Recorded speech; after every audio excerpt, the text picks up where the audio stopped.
n'okutuusa kati tewannaba kubeerawo confirmation oba bukakafu confirmed evidence oba official announcement nti eyaliko oba former Democratic Republic of the Congo DRC President Joseph Kabira nti mufu yafudde. Naye nti reports nyingi nnyo zibadde zitambula zisaturatinga era nga kizibu okubeera nga ozikkiririzaamu oba oli awo kubanga ekisooka zino zitwale nti zikubagana nti wabaddewo okubwatuka mu Uvira mu maserengeta ga Kivu, South Kivu, era nti bino bibadde bitambula ku social media ne ku local sources mawulire okuva mu nsonda ez'enjawulo nga bagamba nti Joseph Kabila yattiddwa mu kubwatuka oba explosion nnaku z'omwezi nga 25 January 2026 era nga kigambibwa okuba nti kino kyabadde n'akakwate ku kafubo oba meeting gye baabaddemu ne ba commanders aba M23. Kakati zino accounts zonna ziri unconfirmed, zina kubeera nga zikakasibwa government yonna oba official government wamu ne international sources tebannaba kubaawo bakakasa. Naye social media channels eziri okumpi ne Kabila bo bagamba nti si kituufu okufa kwe oba ebyokufa kwe si bituufu, nga bagamba nti mulamu nnyo enkuyege zikyamukubira enduulu. Kakati munange mu bulambulukufu tuli Kinshasa tutuno munange tuli Kinshasa eŋŋambo zitukakasa era nga zino kugambe zitwale nga conflicting reports on the assassination of former President Kabila mu kitundu ekya Uvira. Kati eŋŋambo tuzitwale nti eŋŋambo zibadde zitambula nga zibongeesebwa, naye tetujja gamba tezibongeesebwa kubanga munnange bagamba nti wali omu kati wakola ki tewabula muliro. Mu nnaku eziyise emabega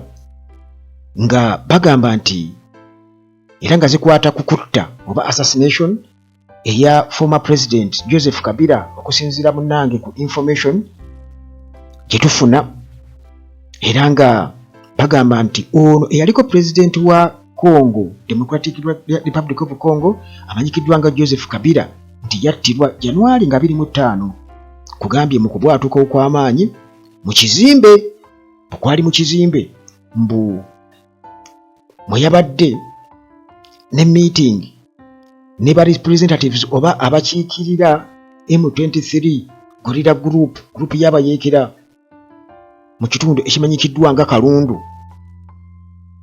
ezimu ku municipalities eza Uvira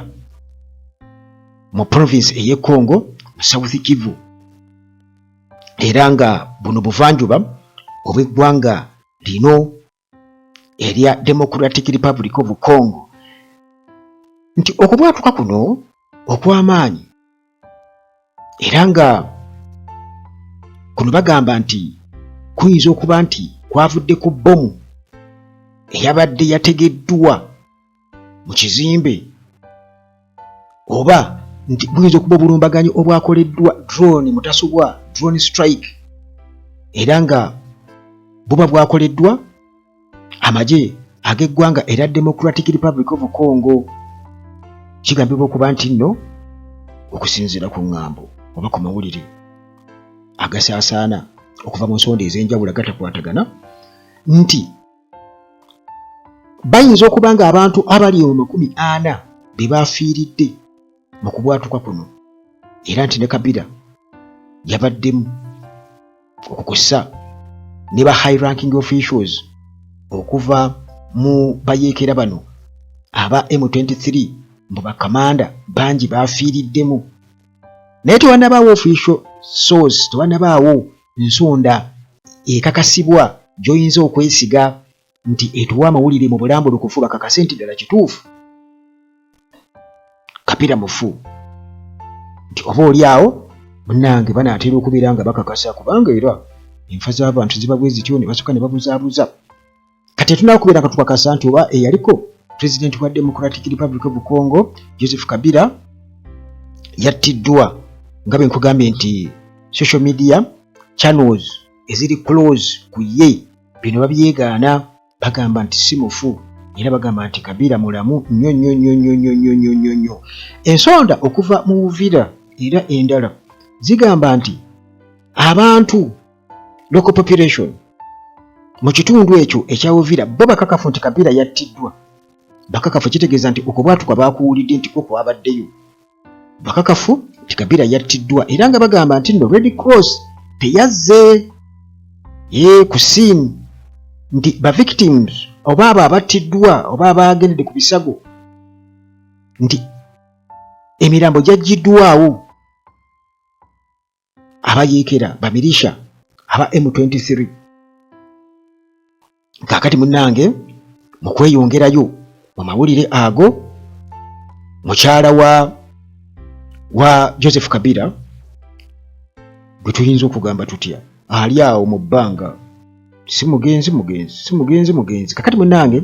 mukyala wa Joseph Kabira former president wa Democratic Republic of Congo kigambibwa okuba nti ate ye asaba bamuwe omulambo gwa bbaawe oba byonna ebitundu by'omubiri bye basobodde okubeera nga bakuŋŋaanyaako mbw abisaba era ne wabaawo versions nnyingi kitegeeza ku nsonga y'okubwatuka okugambibwa okuba nti nno Kabira mwe yafiiridde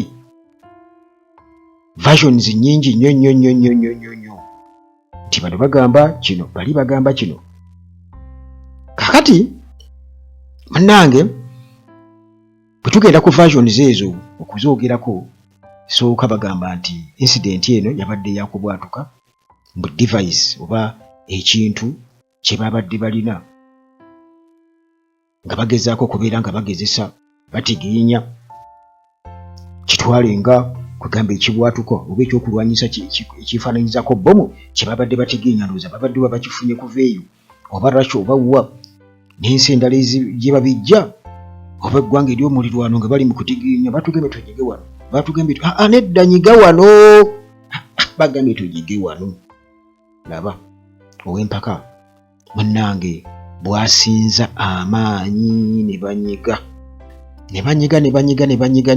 munnange okukakkananga okubwatuka kuwuliddwa tugambe nti okubwatuka kwabaddeyo naye ensonda ez'enjawulo zituwa amawulire tegakwatagana Kabira yafiiriddemu oba okubwatuka kwasse abantu oba bwe kuba kwasse ne Kabira mwali naye nti kyavudde mu kutigiinya device eyo nyiga wano batugee kunyiga wano nedda bagayo esooka kunyiga wano n'ogatta booti nyigisa engalo bbiri kumba alina tuteekako olugalo lumu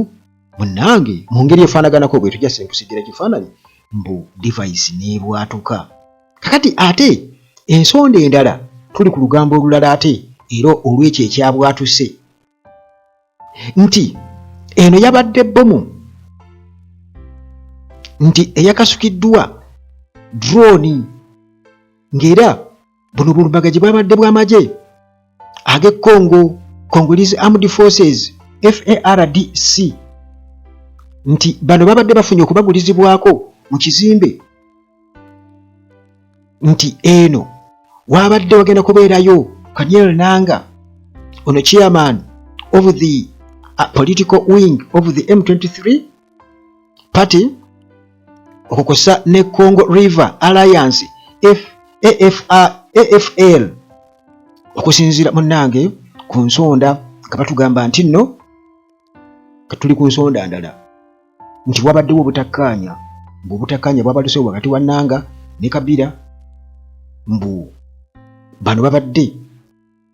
bali close nnyo nga bamukwano nnyo gubasaza mu kabo era nti nga kiva ku M23 stroke AFL nti eŋŋambo eziriyo kwegamba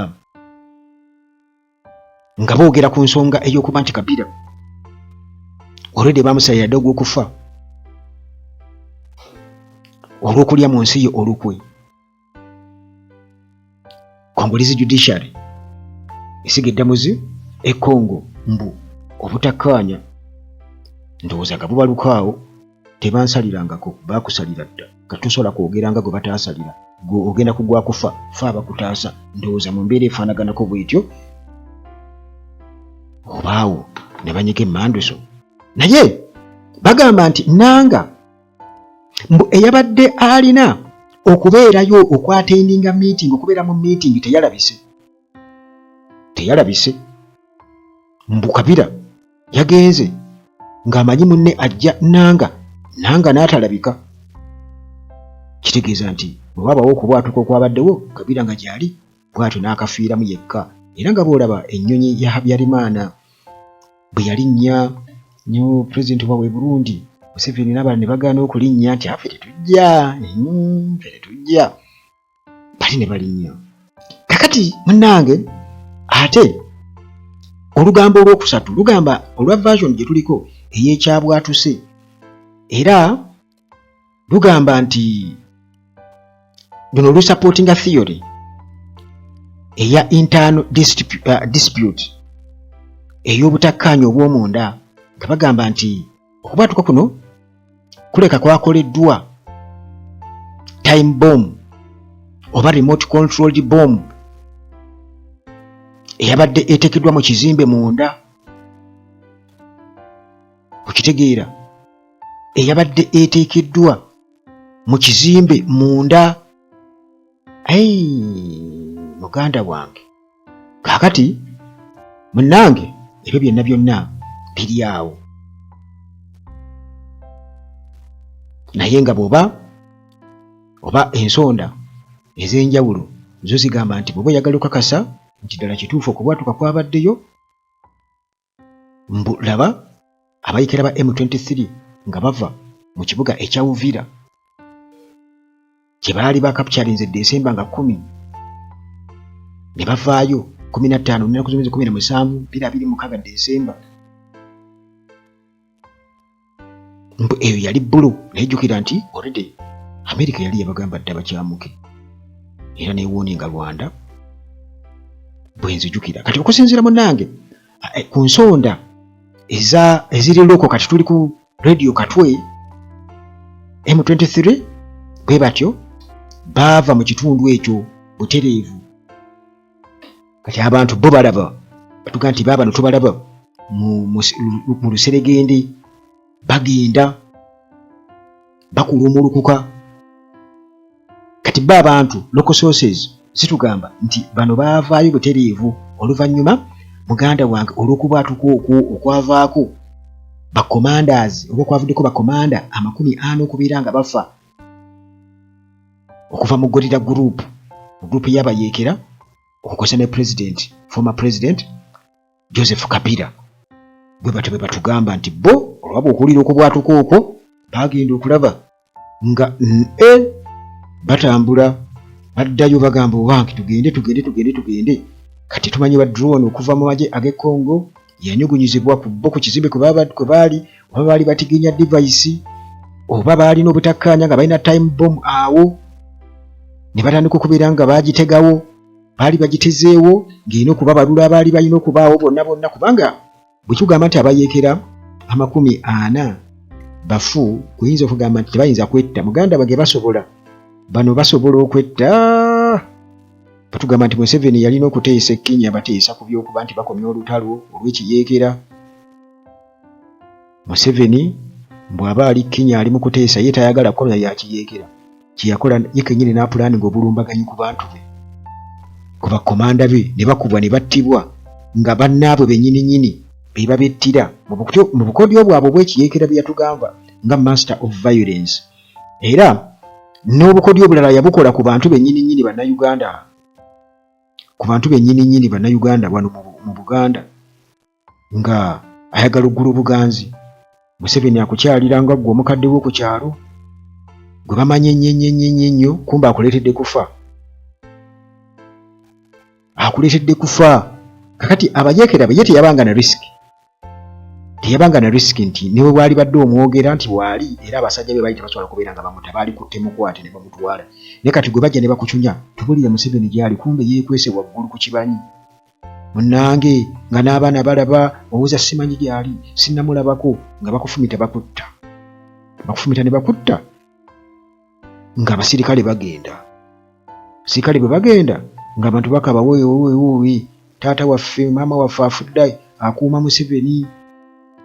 Museveni ng'asuubiza nga bw'ali kujjukira ennyo ng'awambye kumba abasajja be bazze ne bakutta ebyo byaliwo mu lutalo wekiyeekera kati abaana bakula bamanyi ekyo maama yafa kumbe abasajja ba Museveni bennyini be bazze ne batta nga baagala okukyayisa amawulire gasaasaani ku kyalo nti abasajja b'obote babi ebyo baabikolanga kati ne bbomu ezaateganga ze baakuba ze babatuliranga mu baasi n'ebirala byonna sitoli za koni ADF zonna munnange ziri awo mu bbanga nga zitengejja ziti mazzi teyamanyi kituufu naye katulinde munnange tulabe official announcement okuva mu nsonda ezeesigika oba oli awo wanawo gavumenti twakasa ddala kituufu Joseph Kabira mufu oba n'ebisigalira oba omulambo gwe banaaguwa mukyala we byonna tubirinze